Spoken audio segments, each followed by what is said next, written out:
노무현의 연설 모두 담당했던 강원국 씨를 모십니다. 우선 어쩌다가 연설 담당을 하시게 된 거예요? 그렇게 길게 올해? 그 청와대 가기 전에 제가 김우중 회장 그 정경련 회장 하실 때 대우에서 김우중 회장의 스피치라이터. 대우 증권에서 한 7년 근무를 하고요. 그 이제 회장 비서실 이제 정경련 회장이 됐을 때 회장 비서실에 가서 자본의 앞잡이였잖아. 그때는 김우중 회장은 저한테 영웅이었어요.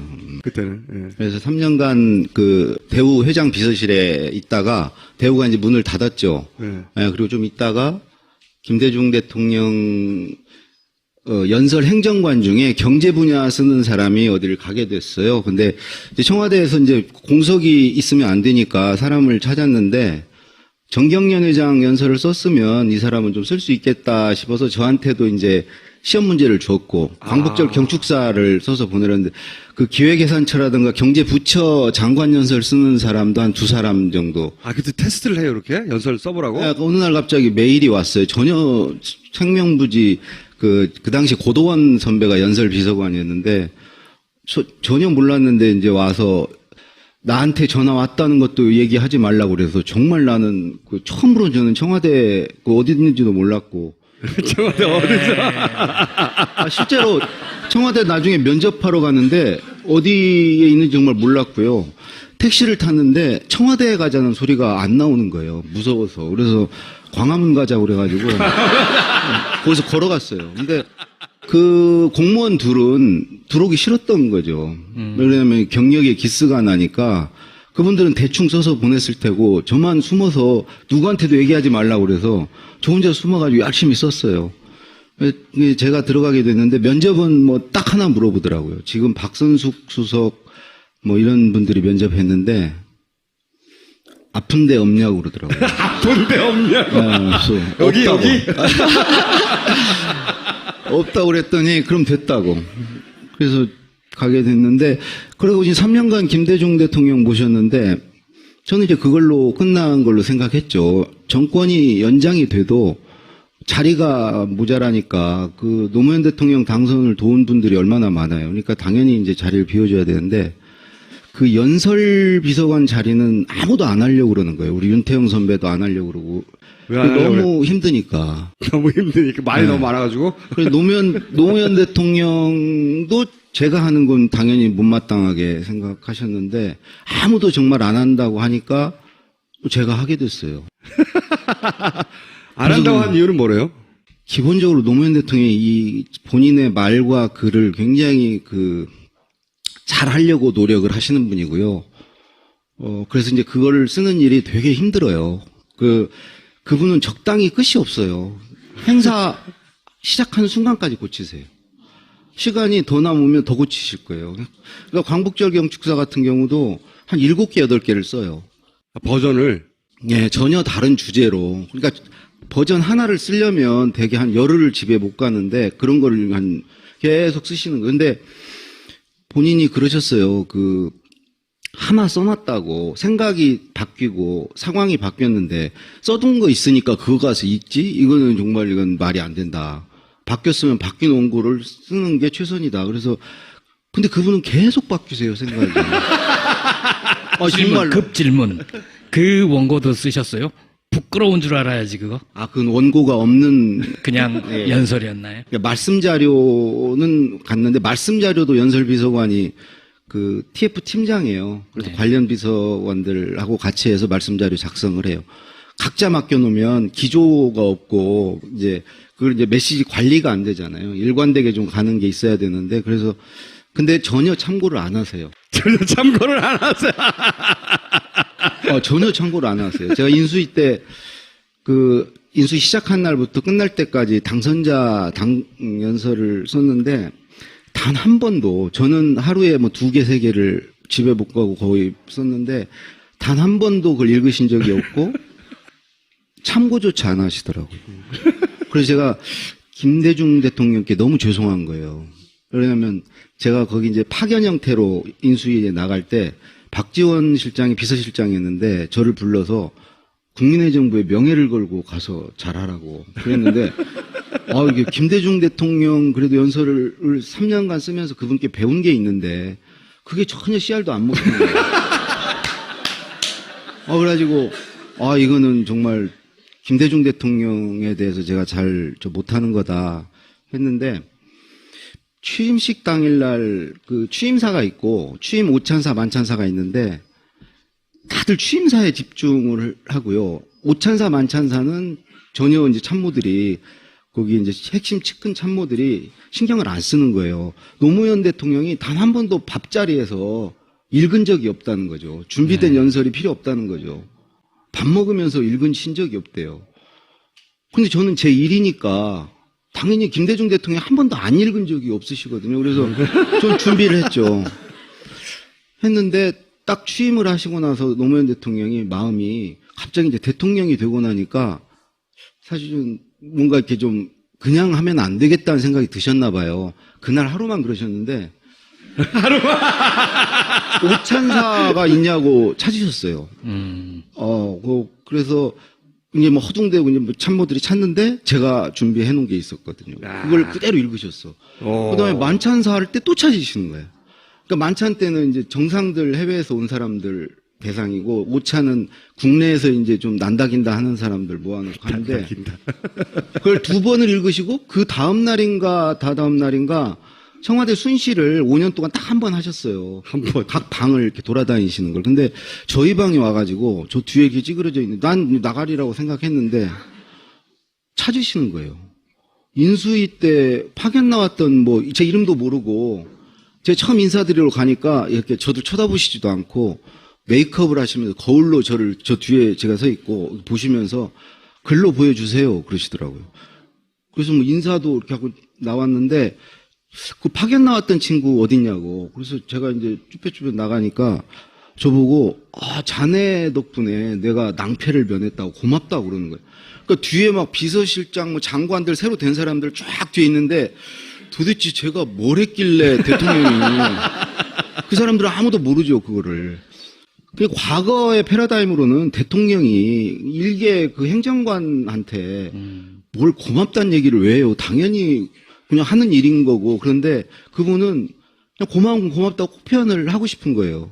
그리고 뭐 지위를 따지지 않고 고맙다고. 그분은 예를 들어 연설비서관을 대통령이 이렇게 찾으면 제가 가잖아요. 그럼 자네가 쓸 건가 그래요. 그럼 아니요 그러면은 쓸 사람 오라고 그래. 그럼 행정관이 이제 과장이나 국장이 가서 직접 구술을, 과장한테 대통령이 직접 구술을 하시죠, 연설 쓸 때. 처음에 연설문을 쓸 때 초안을 잡기 위해서 구술을 하는 스타일이었어요? 김대중 대통령도 그랬었어요? 김대중 대통령은 한 번도 이제 구술을 받은 적이 없고요. 심지어 김대중 대통령 때는 이제 우리가 올려드린 종이에 고쳐서 주시는데, 빨간 펜 선생님. 예, 그래서 밑에 비서동에서 이제 대통령 직무실까지는 걸어서 뭐 30분 거리니까, 그때도 이메일은 있었으니까 이제 부속실에 이메일을 쏘고 부속실에서 출력해서 대통령 드리면 되잖아요. 근데 그 당시 분위기는 어디다 대고 대통령한테 쏘냐고. 메일을 쏘는 것도 쏘는 거라고. 근데 이메일이 거의 처음 나왔을 때예요. 어디다 대고 쏘냐고 그래가지고 매번 출력해가지고 이렇게 딱 두 손으로 들고 올라갔어요. 그리고 대통령이 이렇게 고쳐주신 거를 글자를 못 알아봐도, 그분 옥중서신 보면 깨알같이 국한문 혼용체예요. 한자도 막 약자로 쓰셔서 정말 무슨 말인지 모르는 경우 있거든요. 그것도 누군가가 올라가서 비서실장도 가서 이거 뭐라고 쓰신 거예요? 이거 못 물어봤어요. 그럼 그럴 때 어떻게 해요? 오랫동안 모신 사람을 다 불러가지고 그래 부속실도 오고 다 와가지고 이 암호는 뭐냐? 해독을 하는 거예요. 해독. 근데 그게 이제 한번 걸르는 과정이에요. 그럼 낭독본을 해서 올려드리거든요. 그러면 이제 그걸 대통령께서 이제 본인이 낭독하실 때 바로잡을 기회가 있으니까 그걸 못 물어봤어요. 근데 노무현 대통령은 모든 것을 다 구술하실 수가 없죠. 시간이 없으니까. 그래서 중요한 건 꼭 부르셨어요. 그래서 구술하시고 초안을 써서 이지원으로 이렇게 올려드리면 그걸 또 직접 이지원상에서 고치시거나 아니면 도저히 이렇게 고칠 수준이 아니면 부르셨어요 또. 그래서 이제 또 올라가서 하고, 어떤 경우는 이렇게 올리면 군더더기가 많습니다 그래요. 댓글로. 그러면은 그 군더더기를 되게 싫어하셨거든요. 그럼 이제 빼고 또 올리면 아직도 있습니다. 그래요. 그럼 대통령이 있다니까 무조건 빼야잖아요. 계속 빼는 거예요. 그분은 이렇게 남들이 다 하는 얘기, 뭐 일반론, 뭐 이런 얘기하고 뭐 인용하고 이런 거 되게 싫어하셨어요. 내 얘기도 하기 바쁜데 내가 반부패 국제회의 연설 때 부패란 뭐 나쁜 거고 막 이런 말 썼다가 진짜 잘리는 줄 알았어요. 그때 첫 회인데 진짜 화를 내셨어요. 부패가 당연히 나쁘지. 아, 그리고 반부패 국제회의가 서울에서 개최되는데 그 전문가들이 다 오는데 거기가 되고 뭐 부패가 나쁘고 뭐 이런 소리를 왜 하냐고. 내가 뭘 어떻게 할지를 얘기를 해야지. 내가 어떤 생각을 갖고 있고. 근데 이제 그때만 해도 이제 그런 구술을 안 받고 이제 했는데 그 뒤로 애들이 이제 잘 모르는구나 생각을 하시니까 지시를 하기를 저한테 자네는 내가 하는 소리를 항상 녹음을 들으라고. 그래서 아침, 근데 하루 종일 얘기를 하시는 거예요. 아니, 식전, 아니, 5시 반쯤 일어나시거든요. 5시 반에 일어나시면 식전에 벌써 회의를 한두 건 하세요. 계속 말씀하시고 또 밥 먹으면서 계속 말씀하시고. 주무시기 전까지 계속, 근데 그거를 다 들으라고 그러니까 저는 연설을 쓸 수는 없고 이제 하루 종일 듣고 있는 거죠. 왜 그러냐면 그걸 듣지 않으면 그분은 계속 생각이 발전하시는 분이라 어제 하신 말씀을 가지고 내가 쓰면 이미 관심사가 다른 쪽으로 넘어가 있는데 그걸 가지고 쓰면 대통령이 안 받아주시잖아요. 그러니까 실시간으로 계속 쫓아가야 되는 거죠. 그러니까 김대중 대통령은 정말 그 생각의 관역이 너무 멀어가지고 제가 맞추기가 어려웠는데 노무현 대통령은 관역이 굉장히 가까웠어요. 근데 막 움직여요, 관역이. 그래서 그걸 따라가기가 훨씬 힘들었어요. 따라가지 말고 미리 앞서서 가 있으면 되잖아. 제가 이제 두 분을 모실 수 있었던 건요. 저는 뭐 독서량도 부족하고 글도 좀 겸손의 소리가 아니고 정말 그래요. 근데 유시민 선배 같은 분은 절대 못 모셔요. 우리나라에서 그 두 대통령은.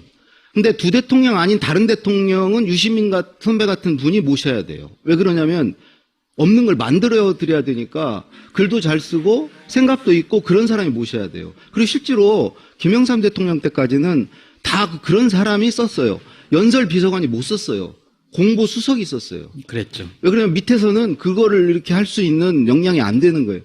연설비서관은 자료만 챙겨서 공보수석한테 줬어요. 그럼 공보수석은 앉아서 연설분 일이 다 했어요. 윤여준 수석, 뭐 이수정 수석. 그리고 그럼 공보일은 누가 했냐? 정무수석이 했어요. 왜 정무수석이 공보일을 언론을 상대합니까? 채찍과 뭐 이거 당근을 정무수석이 갖고 있는 거예요. 정무수석이 언론 핸들링을 다 했어요. 언론 정책도 다 하고 공보수석은 언론 일을 않고 앉아서 연설문만 쓰고 있었어요. 근데 그 일이 가장 중요한 일이었어요. 공보수석 밑에 비서관들이 1비서관, 2비서관 있었는데 그 비서관들이 분야를 나눠가지고 그걸 서포트 해주는 일이 가장 중요했어요. 연설이 왜 그렇게 중요한 겁니까? 그 당시만 해도요, 와이스 때까지만 해도 중요한 자기가 발표할 거리들이 있으면 그 계기를 딱 정해가지고 그때 딱딱 발표를 하고 연설을 통해서 국정을 완벽하게 운영했죠. 왜냐하면 개인적으로 뭐 이렇게 노무현 대통령 같이 어디 뭐 이렇게 뭐 춘추관을 찾아가지도 않고 이렇게 사람을 만나서 이렇게 허심탄회하게 얘기하는 스타일들이 아니고 절대 그런데 왜냐면 그때까지만 해도 절대 대통령은 말하지 마라. 말하면 무섭지 않다. 말하지 말고 가만히 보다가 그냥 잡아다가 중앙정부 데려가서 족치고 내보내고 세무조사하고 이렇게 하면 되지 뭐 설명해주고 그렇게 하지 말라고 얘기하고 그것도 하지 마라. 그냥 가만히 입 닫고 있다가 행동으로 보여줘라. 그게 대통령의 덕목이었거든요. 그러니까 말은 연설을 통해서만 딱 정색을 하고 딱 얘기하고 그런 식으로 운영이 됐기 때문에 그게 이제 김대중 대통령 때 와서는 왜 공보수석이 그거를 하고 연설문을 쓰고 앉아있냐고. 연설 비서관이 써야지. 이 유시민 선배한테 2번 정도 대통령이 부탁을 한 적이 있어요. 네. 사전에 5.18 연설하고 4.19 연설 2번을 그것도 노무현 대통령이 굉장히 그 시스템을 중시하는 분이에요. 아주 시스템을 중시하는 분이에요. 그래서 그런 지시를 할 때도 부속실이 안 해요. 연설 비서관한테 연락을 해요. 그래서 유시민 장관한테 그걸 받아와라. 한번 써보라 그래라. 왜 그러냐면 부속실에서 직접 해버리면 연설 비서관이 붕 뜨잖아요. 제가 연락을 하니까 유시민 장관께서 거의 뭐 새벽에 이렇게 작업을 하셔가지고 새벽에 보내주셨더라고요. 어디 지방 출장 중이신데 PC방 가서 쓰셨대요. 밤을 꼴딱대고 쓰셔서 보내셨더라고요. 근데, 정말 잘 쓰셨어요. 그래서. 그거는 문제 없나요? 대통령의 연설이 될 것을 PC방에서 보안이 허술한 곳에서 흘러나갈 수도 있는데. 근데 그거 이제 그럴 염려가 없는 게요. 그걸 이제 보고를 드렸더니 대통령이 쭉 읽어보시더니 유시민 생각이네. 됐다 그러시더라고요. 아니 뭐 한 줄이라도 이거는 좀 넣어라. 이거 참 참신하다. 이 말은 괜찮다. 이런 게 한 줄도 없고 단어 하나도 채택을 안 하시고 됐다 그러죠. 그것도 두 번씩이나. 그래서 제가 유시민 장관한테 정말 드릴 말씀이 없어가지고 대통령이 됐다고 그러십니다 하셨더니 근데 바로 이제 그런 분은 대통령을 두 분은 모실 수가 없는 거예요. 그런 분들은요 자기 생각을 자꾸 집어넣어요. 자기도 모르게. 그리고 자기 문체가 있기 때문에 자기도 모르게 자기 글을 써요. 그러면 노무현 대통령, 김대중 절대 안 받아줘요. 아무리 생각이 좋고 명문장에도 안 받는데 저 같은 사람이 좋은 거예요. 깨끗한 게 들어갈 내 생각이 없어요. 그리고 나는 문체도 없어요. 저는 대통령 생각이 없으면요 글을 못 써요. 너무 얼마나 간절하게 대통령 생각을 쫓겠어요. 계속 들어야 되고 대통령 생각이 없으면 아예 못 쓰니까 저는. 더군다나 또 저는 문체도 없기 때문에 대통령 문체를 갖다가 써야 돼요. 그래서 노무현 대통령이 좋아하는 단어까지 책상에다 붙여놓고 그 단어를 썼어요, 다. 논리적인 전개 방식이랑 모든 건 다 대통령 당연히 따라가는 거고요. 그러니까 모든 걸 다 구술을 안 해주시는데 이제 작은 것들은 이제 써서 올리면 구술해 주신 경우도 사실은 구술을 받을 때 대통령께서 그냥 그거 있잖아. 그거 알지? 막 그래요. 저는 모르는데. 아니, 정말 몰라요. 근데 대통령은 막 그거 있잖아. 그거 알지? 막 그러셨는데 저는 막 받아 적을 때 물음표만 계속 말을 여쭤보지는 못하죠, 저도. 그게 뭔데요? 그러면. 대통령은요, 노무현 대통령은 이렇게 말할 때 끊는 걸 되게 싫어하셨어요. 왜 그러냐면 말을 해야 생각이 난다고 그러셨어요. 막 생각이 나야 되는데 그걸 뭐 중간에 끊으면 안 되니까 해서 초안을 써서 올려드리면 대통령께서 그러세요. 내가 다 얘기해줬는데 너 왜 이렇게 썼냐고. 근데 실제로 얘기 안 해주셨거든요. 녹음기를 틀 수도 없고 이제 그런 과정을 계속 거쳐서 이제 노무현 대통령은 뭐 그거를 계속 부르세요. 부르시면 가면 제가 이제 이지원으로 올려드린 걸 제가 한번 출력을 해서 대통령 자리에 이렇게 놓으면 대통령이 이제 뒤에 입장하시잖아요. 제가 한 번은 저도 모르게 이렇게 입이 나와 있었나 봐요. 근데 대통령이 부르시면 그때부터 이제 한 며칠 집에 못 가니까. 근데 그것도 꼭 비서실장이나 이런 분이 배석을 하면요. 구술을 다 끝나거나 대통령이 물어봐요. 언제쯤 볼 수 있어요? 그러면 꼭 그 비서실장이 톡 나서가지고 내일 아침에 보여드려요. 자기가 쓸 것도 아니면서 내일 아침에. 그러면 노무현 대통령 꼭 그러셨어요. 그렇게 안 됩니다. 그렇게 되는 거 아닙니다. 방비서관 언제 가능해요? 그러면 뭐 3일 정도 뭐 그러면 알았어 그렇게 하라고. 그런데 제가 한 두 가지 사례를 좀 들면 제가 이제 그분 모시면서 안 되는 능력으로 그걸 하려니까 과민성 대장 증세로 이렇게 대통령 앞에 가서 구술을 받으면요. 이게 좀 길어지겠다 싶으면 배가 아픈 거예요. 그래서 이 자리를 피할 수 없다. 중간에 일어설 수 없다는 게 막 스트레스가 와서 배가 아파요. 근데 사실 두 번 제가 일어섰어요. 대통령의 화장실, 그러면 저 화장실 간 동안 계속 기다리시는 거예요. 다른 대통령 같았으면 엄청 화나셨을 거예요. 그런 경우, 한 번은 내일이 국회 연설인데 하루 전날 10시에 저를 부르셨어요. 관저로. 그날 연설이 마무리됐었거든요. 저녁 먹으면서 끝냈는데 저녁 지고 주무시러 가셨다가 새로운 생각이 나셨나 봐요. 자다가 일어나서. 아니, 연설이 그게 50분짜리예요, 국회 연설은.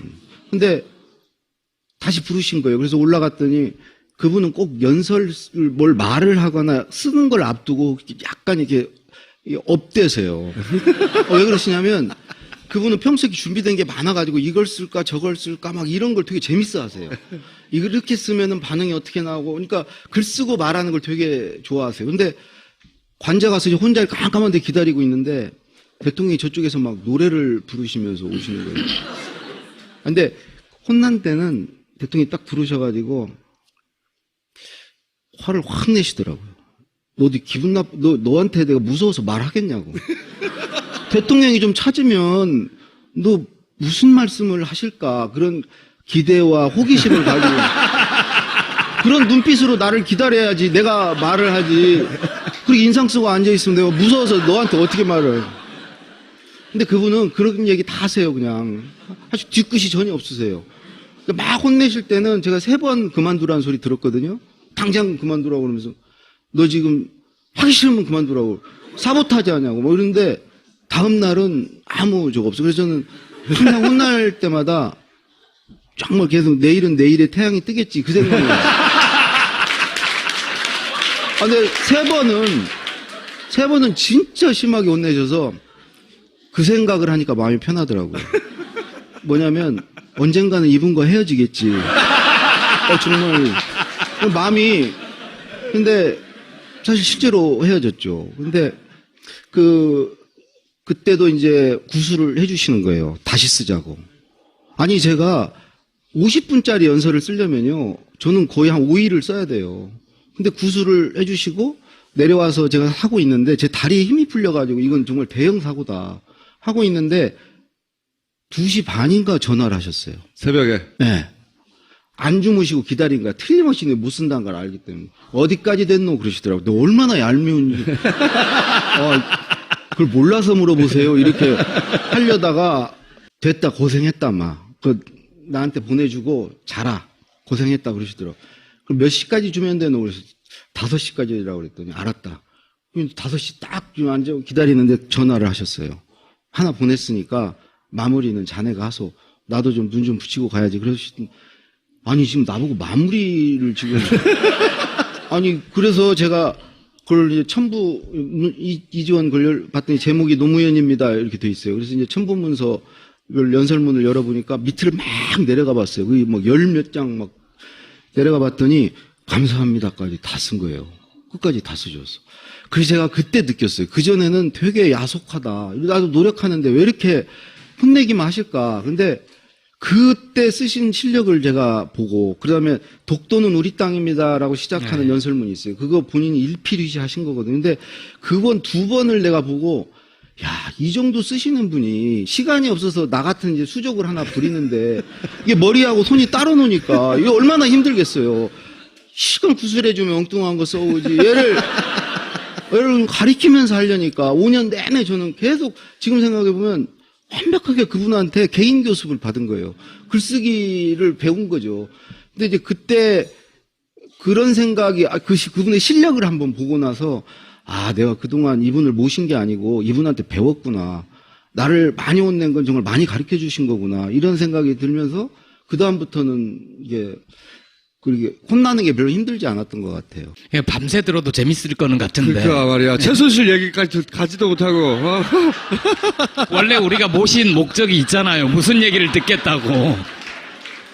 그런데 이제 그런 경험을 한 사람으로서 최근에 뭐 예를 들어서 이런 거 있잖아. 혼이 비정상이다 막 우주가 돕는다고 하고 뭐 살점을 정확하게 이거 살점이 뜯겨져 나올 정도로 물어 뜯어야 한다.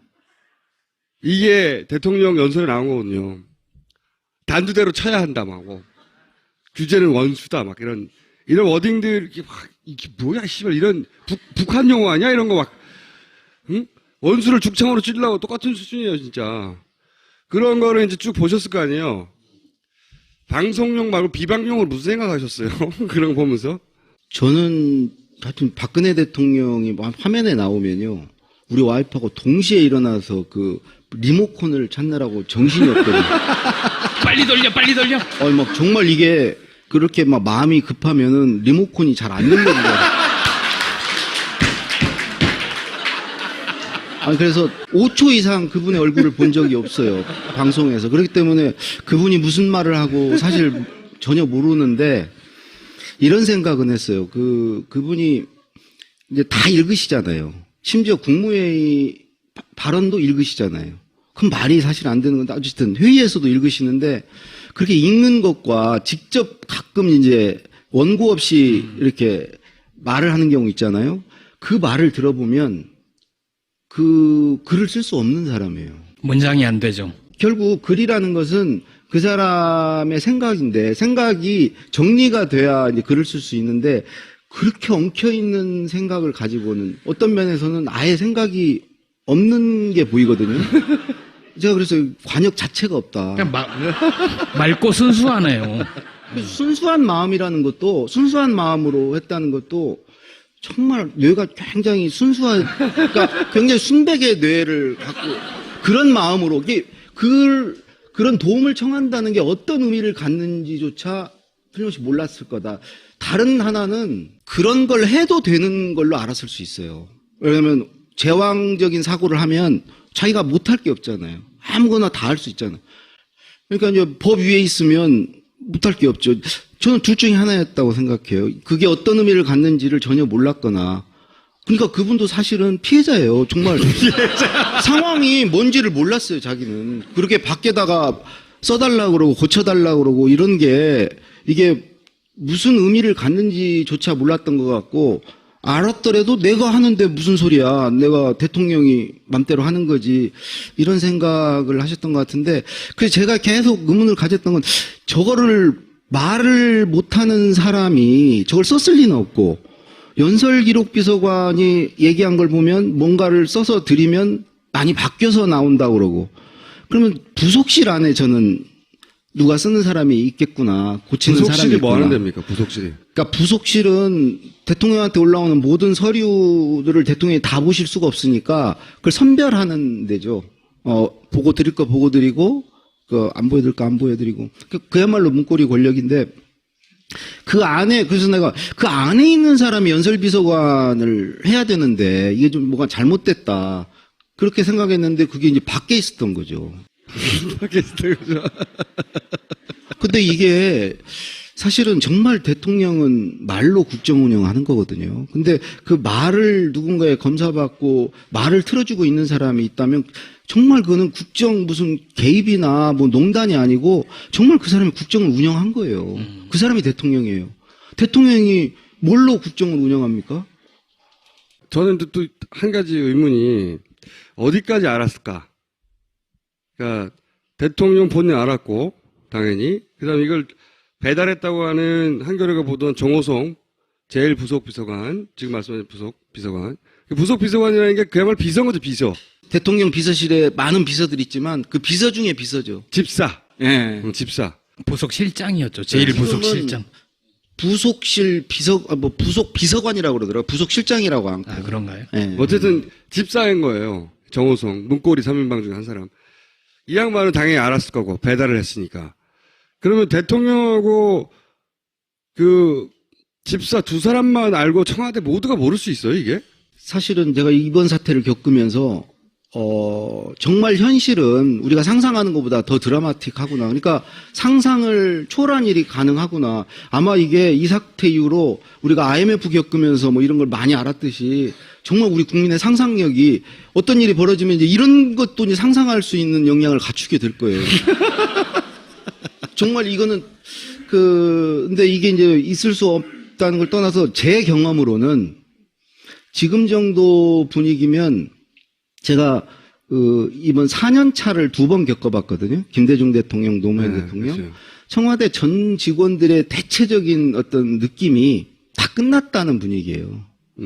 그건 아주 그냥 근데 희한하게 밖에 나가면 사람들이 아직 안 끝났다는 걸로 대우를 해줘요.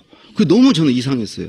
그러니까 안에서 느끼는 어떤 체감 그것과 밖에서 사람들이 생각한 거의 지금은 가만히 놔뒀어도 이 사태가 없어도 사실은 이제 거의 정말 끝난 건데 그 몰랐다는 건 좀 이해가 안 돼요. 청와대에서 그 모를 수가 없어요. 근데 그 비서실장 얘기하는 거 보면 진짜 모르는 것 같아요. 비서실장은 정말로 몰랐던 것 같아요. 근데 나는 그 정말 비서의 실장이서 모른다면은 아니 근데 그 말이 안 돼요. 비서실장뿐만이 아니고 제 경험으로는 하여튼 다 대부분 저런 정도의 일은요 다 알아요.